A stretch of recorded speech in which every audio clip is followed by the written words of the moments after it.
All right, everybody, in today's podcast, we are going to be talking about the 12 simple tests to see if a guy is the one for you. These are fun, but these are also really powerful tests that you can use when you're getting out there and dating. So, Gary, what do you think? This will be a good one, man. So I got to start, Adam. I have a question for you. Like when you go to the store, when you go like grocery shopping, do you return your shopping cart to Little Corral or whatever you call it in Boston? What am I, a psychopath? Of course I do. Okay. Right? When you're at the gym, do you re-rack your weights? Yes, and I deeply hate, with like the deepest level disdain, people who leave out their weights. Like, if there's ever anyone I'm going to murder at some point in my life, it'll be those people. I swear to God. That happened to me this morning. Yeah. It's crazy. Right. So like in both of those cases, you do know you don't have to do those things. There's no law or anything. Right. But I do think, much to your point, these are tests of moral character. And the people that don't do these things should be banished to wherever you want to banish people to. Arkansas, I don't know. But like somewhere. To a place where no love exists. Some place. There's nothing warm. There's nothing cozy there.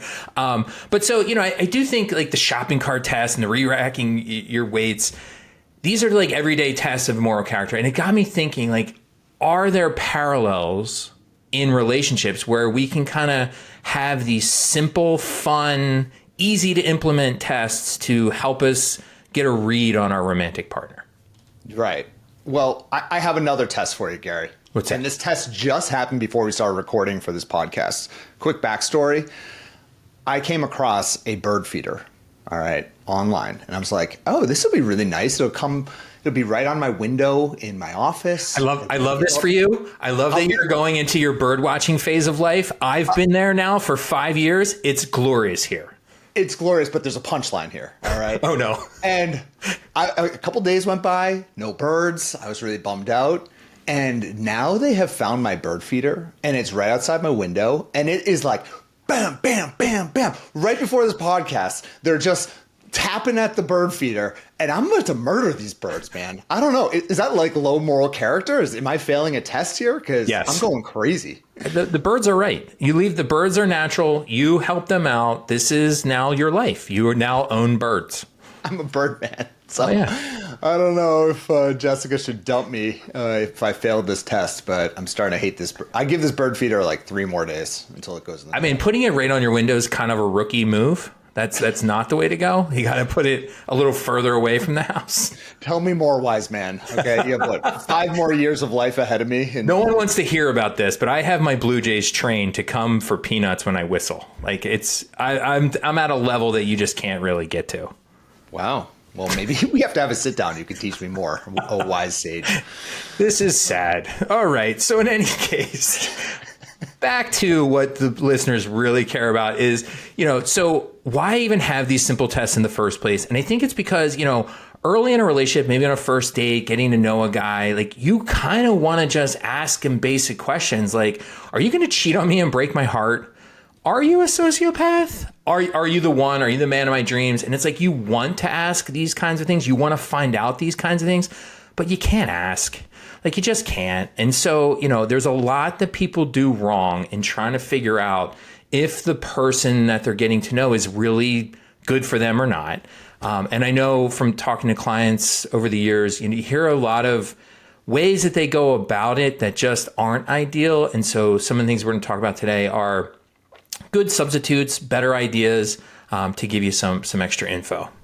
Yeah, I mean, and we've had clients who just are working with us. I mean, we've had thousands of clients over the past decade. And I've had clients, they come in the first week and they'll be like, well, I went on a date with a guy last night and I did ask him if he's the type of guy who cheats. And I thought to myself, oh my God, for the guys who don't cheat, they're just thinking to themselves, well, this woman has been through a lot in her life. And for the guys who do cheat, they're going to say, I don't cheat. Right. So we need these tests. We need ways to be able to test a guy's character to see if he's a good person. And of course, we don't want to waste time with the wrong guy, but we just can't ask these questions. So these tests will really help you kind of cut off some time, make sense of the world as best as possible. And think of these as kind of like thought experiment tests, right? They help you think about the person differently and just give you a little bit of new insights when you're meeting people. What I like about this, and this is a little nerdy, but it's hard sometimes to just straight up ask people questions because the wrong type of person is going to lie. Are you going to cheat on me? The guy that's going to cheat on you is going to be like, absolutely not. I would never cheat on you. I've never cheated on in my whole entire life. Hand to God, all this good stuff. No, that's what we call here comes really nerdy, self-report. It's sometimes unreliable. But what is much more reliable is not listening to what they say, but watching what they do. And so some of these are thought experiments, but a lot of these are out in the wild. Keep an eye on your guy. Watch how he handles certain situations, because as much as a guy might say he's calm, cool, and collected, some of these tests, you might get a different version of him and probably a more realistic one. As much as he says that he loves birds on a first date, see how he responds to the bird feeder, right? At the first minor inconvenience of a tap, tap, tap, does he lose his mind? Does he want to kill all the birds? Is that a bad sign? Oh my gosh. All right, take us to the first one, Gary. This one made me laugh. The first one, coming in hot with this one. There's a dozen of these. The first couple are to assess long-term potential. The first one is this cracks me up. The ugly stick. So have you ever heard the expression, that person's been beaten with the ugly stick? I know, it's improper. It's not okay to say. But in terms of like a thought experiment, I do think it's worthwhile to kind of look at your partner and think like, what if they got roughed up by the ugly stick? How would you feel about that? And here's the harsh truth or the bad news. The ugly stick is coming for every single one of us, right? It's like, it's just a matter of time. I will say this, I'm as attractive now as I will ever be. Every day going forward is probably just going to make it worse. That's so depressing and not true, but kind of true. But it's kind of true though. Like, okay, maybe not day by day, but definitely year by year. It's just one of those simple facts. And so we have to think about this when we're dating. If we want to figure out if he's the one, we have to factor this in, because I'm honestly, I'm not trying to be mean. I'm just trying to be realistic in that you can't mainly like them for their appearance. They also can't mainly like you for your appearance, because our appearance we're losing it, right? I mean, that's just inevitable. It's the progress of time. It's going to happen. And so you have to just kind of ask yourself, if they still weren't hot, would you like hanging out with them? The related corollary to this is, if they weren't good in bed anymore, would you still like hanging out with them? And the same for you. Like, make sure your guy's not with you only because you're attractive. There's got to be something else there. And that's going to help you figure out if he's the one and has long-term potential. Maybe have an ugly stick day. Just make yourself so ugly for the day. Like, I'm talking no makeup, just the worst clothing ever. There's just something about this that cracks me up. Then you're like, have an ugly stick day. Have an ugly stick day. Just beat yourself metaphorically by the ugly stick for a day and see how he responds. Is he like, I'm busy today? I didn't know we had a date. This is weird. All right, let's go to number 2, which is purposely disagree with him. Like, I want you to find something that is kind of mildly objectionable or that you can disagree with. It might be like your favorite type of food. If you're like, if you could eat one type of food for the rest of your life, what would it be? And I want you to disagree with him. Or it could be like a disagreement or a discussion about vacations or just even like room temperature. And what I want you to do is say, you know what? I completely disagree with what you're saying. And like, not in a mean or angry or upset way. Just say it kind of like matter-of-factly. It doesn't have to necessarily be this huge disagreement or argument. It's just more of a challenge. And I want, most importantly, to see how do they react to these situations. Like, you can do this on even a second or third date. You can do it pretty early. Do they get defensive or do they get curious? Like, defensive is the type of person who's like, oh my God, like, what is wrong with you? You're like, they just immediately go to bat and they want to argue with you and dive in. And if they're doing that early on and they have no way of actually listening to you, then it may not be the best sign. But if they're curious and they want to learn your perspective and ultimately you're curious back to hear his perspective, then that's a great sign. So don't be afraid to disagree a little bit early on in the relationship and certainly further along, because I promise you, In relationships, disagreements will come. Yeah, I love that one. It's something I say to clients all the time is, never let an early disagreement go to waste, right? Like early on, sometimes people are like, oh, no, I don't need to disagree with anything that he says or does because it's so early. And it's like, no, it's actually a perfect time because it's low stakes. You get to kind of see how they react. And usually it's something silly. There's usually not, in-depth content early on. So keep it superficial, have that disagreement, and just, like you said, you get to see a lot. So the third simple test. Now, these ones are a little bit more about value systems. And so the third one is send your guy a mini reading, or it could be even a video assignment. Like, hey, here's this clip. Here's this thing I read. Check this out. And now, Adam, I know I send you articles and clips from podcasts fairly frequently, and you do the same to me. Do you actually read or watch these things? Gary, I take the most intense notes of everything you send me. I mean, I have a notebook that says Gary's assignment. Oh my God, you have no idea. I can recite them just like from start to finish. So yes, I passed this test. All right, we're right for each other. I feel like you're lying to me, but yeah, I don't listen. I don't watch anything you send me. But I think, like, I say boring nerd speak. All right, you're the scientist, dude. I'm just like the dating coach, all right? Like, this is a really good article. You should read it. But I do think with a dating partner, there's going to be certain articles or certain things you come across that you find really interesting, that you think are worth discussing, and send them this article, right? Particularly if it's something you really care about. And imagine if you're listening to this podcast, you're a person who cares about personal growth, self-improvement, becoming better at relationships, communication, that kind of thing. Send him an article about this. Send him a video about it.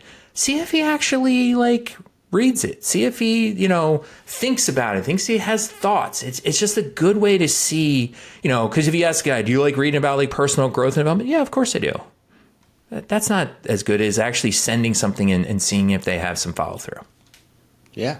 And if it's controversial, depending on how far along you are in the relationship, if it's something you really believe in and this is something important to you, it's a great way to actually bring up the topic. Yeah. It's not as direct as just blurting it out on a date, but you can always be like, hey, I saw this. I'm curious on your thoughts. It's a good test. See how he responds. Is he curious? Is he open-minded? Or he's like, no, you're cuckoo. Which is possible. And it is possible that you are cuckoo, so keep that in mind. Do you think the earth is flat? Read this article now. Okay. No flat earthers in this community, please. Please. Oh, gosh. I hope we're not proven wrong on that one, Gary, as the scientists. So the next one is also about, I'm just moving on. All right. So the next one that I think is also about values, and this is kind of a classic one, but I stand by this because I think this tells a lot about somebody, is simply play Monopoly with them. Yeah. Because there are many ways to approach that game. Are they cutthroat? Are they friendly? Do they buy the dumb properties? Like we all know, do they buy Baltic? Come on, no one needs to buy that. How do they handle free parking in their family? Is that a jackpot situation? Is it just a wasted space? I think, it also gives you a chance. You play a board game. Is someone by the book? Are they constantly reading the rules? Are they more freelance? Are they giving, different things that they, different rules and different ways of dealing and bargaining and all that kind of stuff. I'm a big fan of Monopoly. Don't probably get to play it enough, but I think it's a good way to learn something about people. I'll play it with you sometime, for sure. I'm down. But it is interesting. You do learn so much about a person's character through just games. It doesn't necessarily have to be Monopoly. It could be really any type of board game that you want to play. But see how he responds if he's losing. Because really, I believe character is revealed so much during adversity, during difficult moments.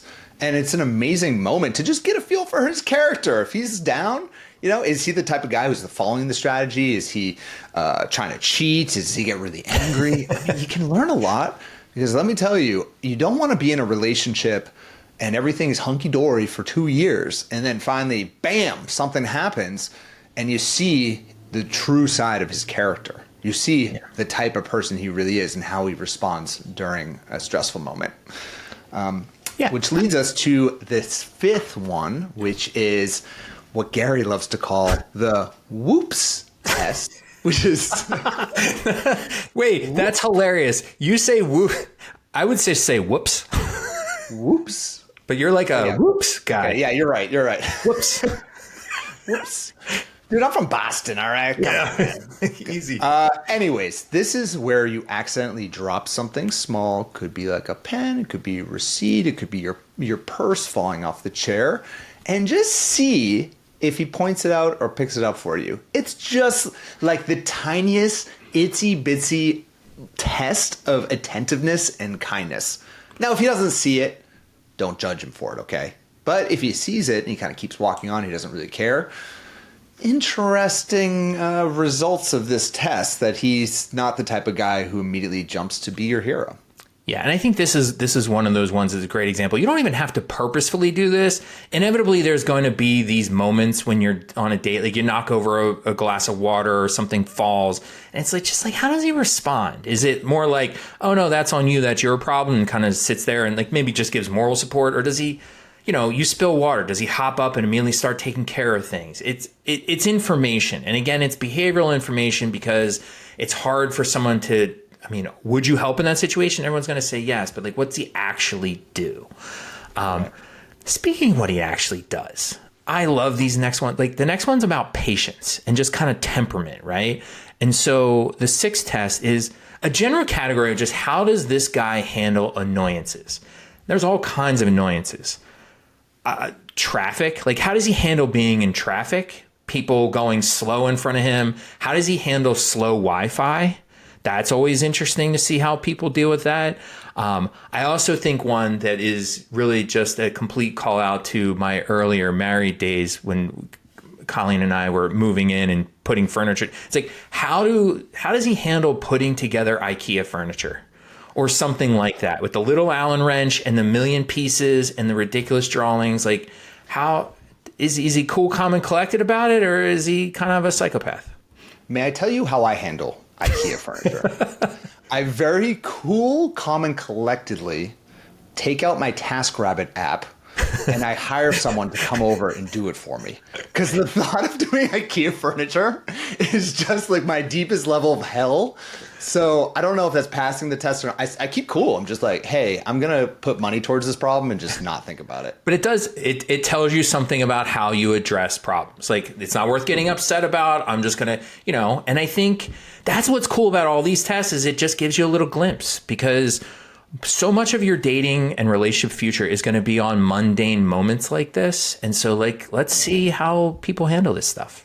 My wife does judge me, though, when I hire people for very basic tasks. So okay, I don't know what that means. It means that Jess and I once again are on the same page, because I'll be honest, I judged you a little. You and Jess are always ganging up on me. What the heck, man? It's not cool. I find her to be right a lot. I can't wait to hang out with Colleen and just totally gang up on you. It's going to be awesome. She'll be game. Man. She will totally be up for that. So, I don't know. Okay, TaskRabbit guy. Here's another one for you. How does this person do on a jigsaw puzzle? Right? Like, and I mean a real one, not like a little kid one where there's like 10 pieces or whatever, but like a solid 100 piece at least kind of puzzle. Because, I mean, I don't know how you feel. They can be frustrating. Like, I find them a little frustrating. I don't necessarily see the enjoyment in it, except for every once in a while on a vacation, maybe. But like, how does that person handle? Like, you can't TaskRabbit a jigsaw puzzle. How do you handle that? You could. Severe judgment. But it's true. Like, I think the key here to me is like, is he collaborative? If he agrees that he would do a jigsaw puzzle, by the way, I think that's a pretty small percentage of guys, but let's say he does agree. Does he actually stick with it? Is he patient enough? Or does he sit and watch you without helping, or is he like getting involved? So I think it's just, there is something to that with, if he agrees to do it, which personally I would not be the type of guy who would even agree to that. But let's say I did, I'd get involved and I'd stick with it. But and with all this, it's like, it's all about patience. Is he the type of guy that can actually put himself into something for a decent amount of time? So yeah. And what I like about it is exactly your point. Most guys are not going to want to do this, right? Most 99% maybe percent. But if you ask them, you're going to know they probably don't. Will they do it for you? Like, that's actually kind of interesting too, right? Right. The next test is this is arguably one of the more important ones when it comes to trustworthiness. And this is one I really like. Some of these we're being playful on, and I stand by every test. But this one is actually a really good sign of whether or not you can trust a guy. And this is the phone test. And that is he the type of guy that leaves his phone out and it's accessible? Or is he the type of guy who always keeps his phone hidden? Right. And you can always get a feel for someone when they're clearly trying to hide their phone. If you're early on in dating and you're in an exclusive committed relationship and you're driving in a car with this guy and you're using the GPS and you need to change destinations, is he the type of guy that'll give you his phone? And he's like, yeah, of course, like no problem, just change the direction. Or does he have to drive while changing the directions because he doesn't want you to see what's on the phone? Right. The deepest, darkest parts of someone's world is on their phone. And it tells you a lot if someone will never let you use it, if you don't know their password. And just with all this said, this doesn't mean you should ever go snooping on his phone. It's not for you. It's none of your business to be on his phone. But there is this energy where he's clearly trying to hide it from you because there's something dark and deep going on there that he doesn't want you to know about. Yeah, we had a client who had been dating a guy for a long time. They were months in. And one of her questions on a mastermind was, I have this question. I think I'm worried about nothing, but it seems kind of weird. So I just want to check. And I'm like, absolutely. This is literally exactly what masterminds are for. It's reality testing. Check with a safe group that everyone's kind of on the same page. What's going on? Said this guy stays over at my house. They're committed, exclusive together. I think it was 5 months. But when he sleeps over, he always leaves his phone in his car. And I'm like, yeah, that's weird. It's weird, right? Because accidentally leaving your phone in a car? If you accidentally left your phone in your car, what would you do? You'd immediately go outside and get your phone. How old is he though? He was, I want to say early 50s. Okay. All right. Yeah. I mean, like if he was like 70, which we have a lot of older clients. Yes. Maybe he's just like an older guy, doesn't care about his phone. Right. Anyways. No, but this was in the I don't know, you don't have to carry it around at all times, but purposely leaving your phone in your car, and he did it more than once. That says to me, to your point, there's some deep, dark secrets on that phone that he doesn't want to be asleep, have her wake up, happen to look at his phone and see stuff he doesn't want her seeing. Right. And so, I do think though, with all of this, so how does she address it? I mean, you're leaving us on a cliffhanger. So she couldn't. She was like, really? This is bad. And then that was the end of the. She was going to go have this discussion with him about what was going on. Yeah. To be continued. I don't know if she never closed the loop with me in particular on that one, but yeah, I think just worth mentioning to everyone is any of these signs, even that sign, provides a new heightened level of risk in the relationship. And we look at everything as far as risk versus a massive red flag. We got to dump him. Just because he's leaving his car and the phone doesn't mean he's a total sketchball. But that combined with being really hot and cold, he doesn't respond to you every 2 weeks and then he comes back. He is failing a lot of the other tests we're discussing here. All it does is add more and more risk to the relationship. So I just want everyone to take from all of this that one of these signs is not the death of a relationship in any way. Right. It's just a heightened level of risk, and it's something to be aware of. And for that client, if she's listening right now, this is just one part of the risk scale. For all we know, the next time you're with him, you're driving in the car, he gives you his phone to, do the Google Maps, and it's all good. And now it's been de-risked again. So I just think that that's worth mentioning because I don't want anyone going ahead and breaking up with a guy if he leaves his phone in the car. Right. Well, and, what I had said to her was, you don't go, everything starts with a conversation, right? And so you don't go accuse him of being shady and stuff. You ask the question hey, I noticed you tend to leave your phone in the car. Why is that? And then take it from there because he might have a car charger. That is the best charge you'll ever get. You never know. You never know. There might be a completely reasonable explanation for this. Yeah, he could be I want to focus 100% of my energy on you when I'm with you. Right. I'm like, damn. So always, it's always better to be curious and ask. But I do think with all this phone stuff. So it's Do they let you hold the phone? Do they let you use it? When you've been in a relationship for a little while, do you know their password?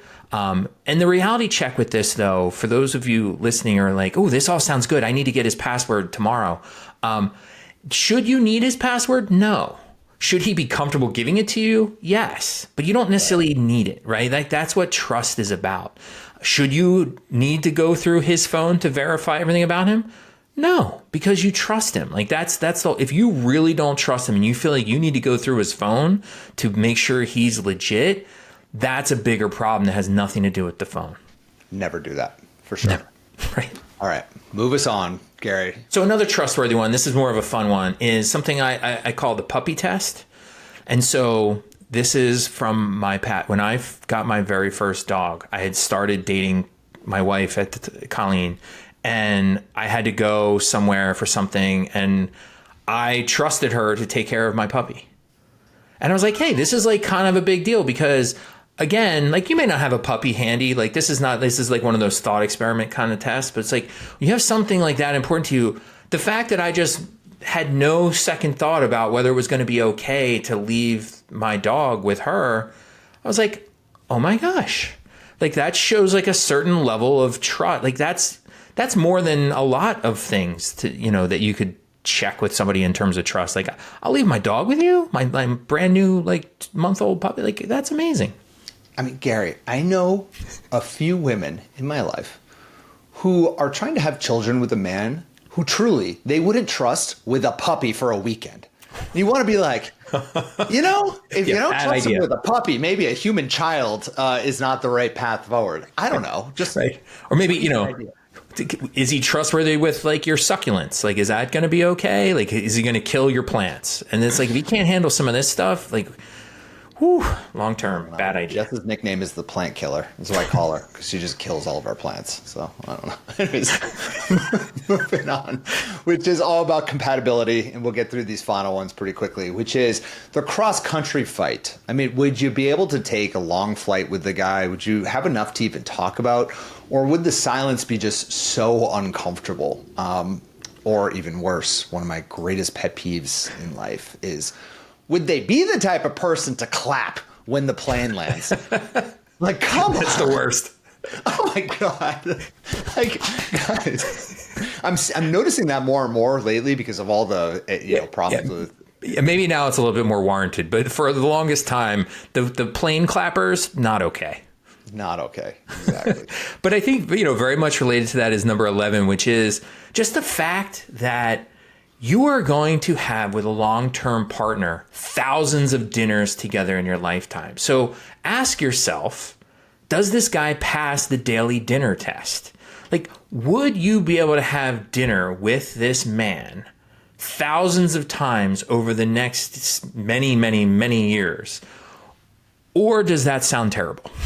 Does that sound appealing, exciting, dreadful? Like, how does that thought land? Like, are they interesting enough to have those kinds of conversations on a regular basis? Or does that feel like watching paint dry? Yeah. It's just insane how many dinners, lunches, and breakfasts you have with your partner. And you don't think about it. Like, I even have clients who, they're in their 60s and they've been married twice and they still forget what's on the line. And this one hits home. I mean, this is a good one because you just remind them, like, think of all the dinners, lunches, and breakfasts you had with your ex and how much that sucked the life out of you. That's why we're going out and dating a lot and following the little love steps. That's why we're putting in the effort now to save you another 1,000 dinners with the worst guy. Yeah. Kind of hits home. Well, and it's so many people make relationship decisions based on their dates. And dates are nice, but dates are a small percentage of the time you're going to spend with your partner. And so if this guy is really great at, managing to put together amazing dates, that's a plus for sure.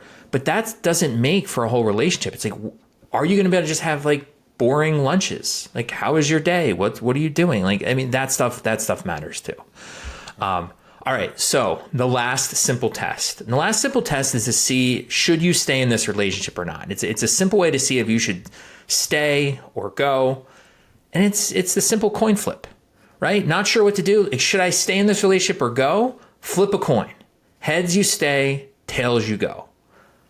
Okay, so now I know that sounds ridiculous. You can do this. And a lot of times, as you flip the coin, flip it up high, you'll kind of have an idea of how you hope it lands. And that tells you whether you should stay or go. Like if you, it's going to come down tails to go and you're like, I'm not that upset about that. That tells you maybe you should go. I also just think that if I give someone this suggestion, if they're on the fence about should I commit, should I quit, should I stay, should I go? And I say, flip a coin. And if they respond to me, okay, that's a bad sign. Yeah. Right? Just if you're even willing to put the fate of your relationship to a coin flip, I think that tells you everything you need to know about how invested you really are in this relationship and how much you really think it's for you. Because if you really thought this was the right thing and for you, why would you flip a coin?